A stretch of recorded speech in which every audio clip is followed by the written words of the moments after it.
Hello viewers, আসসালামু আলাইকুম। Shorthand চ্যানেলে আপনাদের সবাইকে স্বাগতম।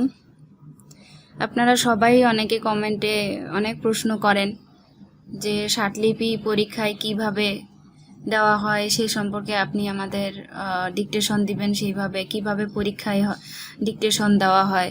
আপনাদের আজকে সব সমস্যার সমাধানের জন্য এই ভিডিওটা। আপনাদের সব প্রশ্নের উত্তর আপনারা পেয়ে যাবেন। তো চলুন শুরু করা যাক। আপনারা স্বাটলিপি শিখতেছেন কেন? আপনারা নিশ্চয়ই অনেকে ভালো করেই জানেন, আর অনেকে সবগুলা সঠিকভাবে নাও জানতে পারেন। তো স্বাটলিপি আপনাদের হচ্ছে একটা চর্চার বিষয়। এটা একটা আচর বা চিহ্ন, এটা আপনাদের চর্চার মাধ্যমে নিজের আয়ত্তে আনতে হয়। তো স্বাটলিপি শেখার মূলত মেইন উদ্দেশ্য হচ্ছে আপনাদের সরকারি চাকরি পাওয়া, বিশেষ করে মন্ত্রণালয় এবং বিভিন্ন অধিদপ্তরে। তো বিভিন্ন মন্ত্রণালয় অধিদপ্তরে স্বাটলিপির পদ হচ্ছে দুই রকমের, একটা হচ্ছে ষাট মুদ্রাক্ষরিক আর একটা হচ্ছে স্বাটলিপিকার। ষাট মুদ্রাক্ষরিক আর স্বাটলিপিকার পদে আপনাদের শুধু স্বাটলিপি শিখলেই হয় না, আপনাদের কম্পিউটার বিষয়েও দক্ষতা থাকতে হবে। ষাট মুদ্রাক্ষরিক পদের গ্রেড হচ্ছে 14 আর স্বাটলিপিকার পদের গ্রেড হচ্ছে 13। শুধু গ্রেডের তফাৎ, আর তাছাড়া আপনাকে সব বিষয়ে এই স্বাটলিপিটাই জানতে হবে। দুটা পদের ক্ষেত্রেই আপনাকে স্বাটলিপি জানতে হবে এবং কম্পিউটার বিষয়ে প্র্যাকটিস মানে অনুশীলন থাকতে হবে। তো আপনাদের মোটামুটি স্বাটলিপি ভালোভাবে শিখতে গেলে প্রায় 6 মাস লেগে যাবে। স্বাটলিপি যত সূত্র বা ডিকটেশন বলেন, আপনাদের চর্চা করলে 6 মাস সময় লাগবে, অন্ততপক্ষে 6 মাস লাগবে। এবং আপনাদের এর পাশাপাশি কম্পিউটার টাইপ করতে হবে। মেন বিষয় হচ্ছে কম্পিউটার টাইপ প্লাস স্বাটলিপি, আপনাদের দুইটাই প্র্যাকটিস করতে হবে। তো কম্পিউটার টাইপের বিষয়টাই আসি। আপনারা যদি স্বাটলিপিকার পদে অর্থাৎ 13 গ্রেডে সেটাতে চাকরি পেতে চান, তাহলে আপনার কম্পিউটার টাইপ থাকতে হবে ইংরেজি মিনিটে 30 এবং বাংলায় মিনিটে 25। এটা হচ্ছে কম্পিউটার টাইপের ক্ষেত্রে। আর আপনার স্বাটলিপির ক্ষেত্রে স্বাটলিপিকার পদে আপনার ইংরেজি থাকতে হবে মিনিটে গতি 100, আর বাংলায় স্বাটলিপিতে মিনিটে গতি থাকতে হবে 80। এটা হচ্ছে 13 গ্রেডের বিষয়। আর 14 গ্রেডের ক্ষেত্রে হচ্ছে আপনার স্বাটলিপির গতিটা কম থাকে, কিন্তু কম্পিউটার টাইপটা সমান থাকে। অর্থাৎ কম্পিউটার টাইপ ইংরেজিতে মিনিটে 30, বাংলায় মিনিটে 25। কিন্তু আপনার এই ষাট মুদ্রাক্ষরিক অর্থাৎ 14 গ্রেডের এই জবের জন্য আপনার স্বাটলিপিটা গতিটা একটু কম থাকে। ইংরেজি মিনিটে গতি ধরে 80, বাংলা মিনিটে গতি ধরে 70। এটাতেই আপনাদের এনাফ। তো আপনি তো আর জানেন না যে আপনার স্বাটলিপি কারে চাকরি হবে নাকি ষাট মুদ্রাক্ষরিকে। তো আপনার টার্গেট থাকবে সর্বোচ্চ পর্যায়ে, অর্থাৎ মিনিটে 100 ইংরেজি স্বাটলিপিতে আর মিনিটে 80 বাংলা স্বাটলিপিতে। আর কম্পিউটার টাইপের ক্ষেত্রে আপনাকে সর্বোচ্চ মিনিটে 35 আনাই ভালো। পরীক্ষার হলে গিয়ে আপনার ওই 35 টাইপটা থাকে না, দেখা যায় 30-এর মধ্যেই এসে যায়। আর বাংলা মিনিটে গতি আপনার 25 রাখা, আমি তো বলছি সেটা 25 রাখতে হবে, কিন্তু আপনার প্র্যাকটিক্যাল হলে গিয়ে সে 25 আর থাকে না। অনেকে জড়তা বা ভয় কাজ করে। তো আপনাদের সর্বোচ্চ পর্যায়ে আমি বলছি বেশি থাকা দরকার গতি, অর্থাৎ আমি বলছি কি 30-25 থাকা দরকার আপনার পাস করার ক্ষেত্রে। কিন্তু আপনি যদি চর্চা ওর থেকে মানে উপরের লেভেলে থাকে, তাহলে আপনি পরীক্ষার হলে গিয়ে কখনো আটকাবেন না। আশা করি আপনারা সবাই বুঝতে পেরেছেন। আর আপনার পরীক্ষার হলে স্বাটলিপির যে ডিকটেশন দেওয়া হয় সেটা বিভিন্ন পেপার যাই বলেন, এখানে আমি একটা পেপার নিয়েছি ডেইলি স্টার। তো ওনারা মানে ওনাদের ডিকটেশন দেওয়ার জন্য ডেইলি স্টার না, আরও তো অনেক পত্রিকা আছে ইংরেজি পেপার, সেখান থেকে তারা এরকম একটা অনুচ্ছেদ, এই যে দেখুন এখান থেকে এখানে একটা অনুচ্ছেদ আছে, তারা এই অনুচ্ছেদ পুরাটাই তাদের মুখে বলতে পারে, মুখে বলবে আর কি। তো আপনাদের পরীক্ষার হলের মেন বিষয়টা আগে বলি। পরীক্ষার হলে আপনারা যাবেন। আর স্যারেরা এরকম কিছু পত্রিকা থেকে অনুচ্ছেদ নিয়ে আপনাদের এই ডিকটেশনগুলা মুখ দিয়ে বলবে, আর আপনাদের সেটা শুনে আপনাদের এরকম একদম ফ্রেশ পেজে আপনাদের লিখতে হবে। তো আপনাদের এই ফ্রেশ পেজ সরকারি চাকরির পরীক্ষা যেহেতু, তো আপনাদের ইংরেজির জন্য একটা পেপার দিবে, বাংলার জন্য একটা পেপার দেবে।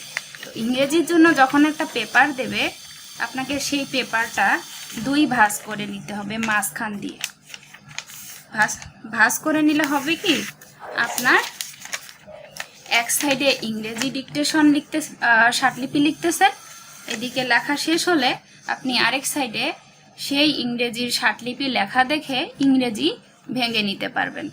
যেমন ধরেন, আপনার স্যার পরীক্ষার হলে এই পেপারটা থেকে এই যে এই ডিকটেশনটা মুখে বলল, কীরকম বলো যে the health directorate reported 6 Covid related deaths in the 24 hours till 8 AM yesterday। আপনাকে এটা মুখে বলল, পুরাটাই বলবে, আপনাকে সেটা শুনে এই যে এখানে খাতায় আপনি 2 ভাঁজ করে নিয়েছেন, এই সাইডে আপনাকে স্বাটলিপির আঁচড়টা লিখতে হবে। তো আমি লিখি the health directorate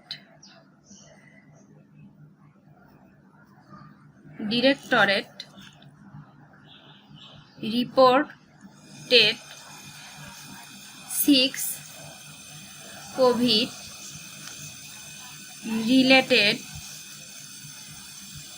deaths in the 24 hours till 8 AM yesterday।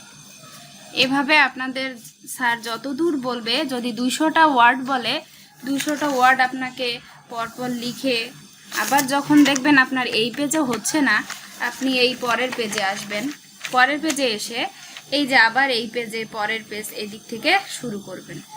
আর আপনার ভাঙানোর কৌশলটা হচ্ছে, এখানে এদিকে শর্ট হ্যান্ড থাকবে আর এদিকে আপনার ইংরেজি থাকবে, দি হেলথ, এভাবে আপনারা লিখবেন এটা দেখে ডিরেক্টরেট। আপনারা নিশ্চয়ই বুঝতে পেরেছেন যে আপনাদের লেখার কৌশলটা কীরকম হবে। তো পরীক্ষার হলে আপনার সাধারণত ইংরেজির জন্য একটা পেজ অনেকে দেয়, বাংলার জন্য একটা পেজ, তবে বিভিন্ন অধিদপ্তর মন্ত্রণালয়ের ক্ষেত্রে বিভিন্ন রকম। কোথাও বলে যে আপনি অনেক পেজ ইউজ করতে পারেন, কিন্তু সব পরীক্ষায় আপনাকে অনেক পেজ নাও দিতে পারে, আপনাকে এক পেজেই কাভার করতে হবে। তো আপনাদের এজন্যই বললাম যে একটা পেজকে 2 ভাঁজ দিয়ে আপনারা আগে স্বাটলিপির আঁচড়গুলা লিখবেন আর তার ডান সাইডে শুধু ভাঙাবেন। তো ইংরেজির আমি এটা ইংলিশের ক্ষেত্রে বললাম। তো বাংলার ক্ষেত্রেও সেম কাহিনী আমি দেখাচ্ছি। তো বাংলার দেখেন একটা পেপার, এখানে একটা পেপার নিয়েছি আমি, প্রথম আলো। তো ওনারা এই পেপার থেকে ধরেন এতটুক থেকে এতটুক পর্যন্ত অনুচ্ছেদ ওনারা মুখে বলবে। তো ধরুন এখানে 200টা ওয়ার্ড আছে, ওনারা মুখে বললো, তো আপনাকে তো 200টা ওয়ার্ড লিখতে হবে। তো আপনাকে কি করতে হবে, আবার এটাকে 2 ভাঁজ করবেন।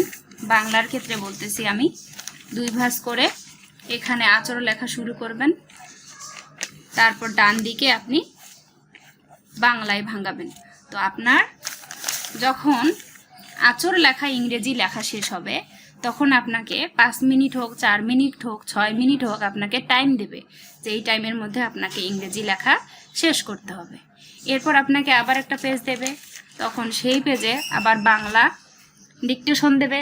সেই বাংলা ডিকটেশনের আঁচড় লেখার পর আপনাকে আবার টাইম দেওয়া হবে যে আপনি এত মিনিটের মধ্যে বাংলা লেখাটা শেষ করবেন। আশা করি আপনারা বুঝতে পেরেছেন যে আপনাদের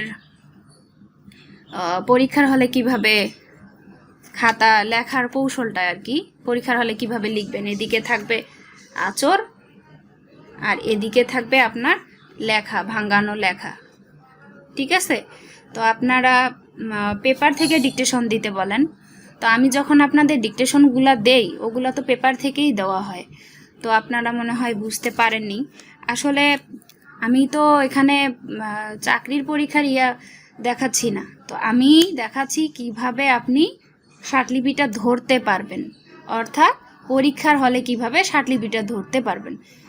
আর আপনাদের টিচার তো মুখে বলবে, তো আমি তো একটা ফোনে রেকর্ড করে নিয়ে সেটা আপনাদের লিখে দেখাই। আমাকে এখানে দেখানো সম্ভব না যে এভাবে দাঁড়ায় আপনাদের ডিকটেশন দিব আর আপনারা সেটা লিখবেন। তো আপনারা আশা করি বুঝতে পেরেছেন যে পরীক্ষার হলে কিভাবে আপনারা ডিকটেশনটা ধরবেন। আমার কাজ হচ্ছে আপনাদের শেখানো যে আপনারা স্বাটলিপিটা কিভাবে শিখবেন। আর পরীক্ষার হলে আপনাদের টিচার একটা মানে নির্দিষ্ট জায়গায় দাঁড়াবে, আর আপনারা সবাই বসে সেই টিচারের নির্দেশ মোতাবেক আপনারা খাতায় আঁচড় লিখবেন, এবং সেই নির্দেশ মোতাবেক একটা সময় দেওয়া হবে আপনাদের, সেই সময়ের মধ্যে আপনাদের লেখা কভার করতে হবে। আপনারা আশা করি বুঝতে পেরেছেন। সবাই ভালো থাকবেন, সুস্থ থাকবেন। ধন্যবাদ।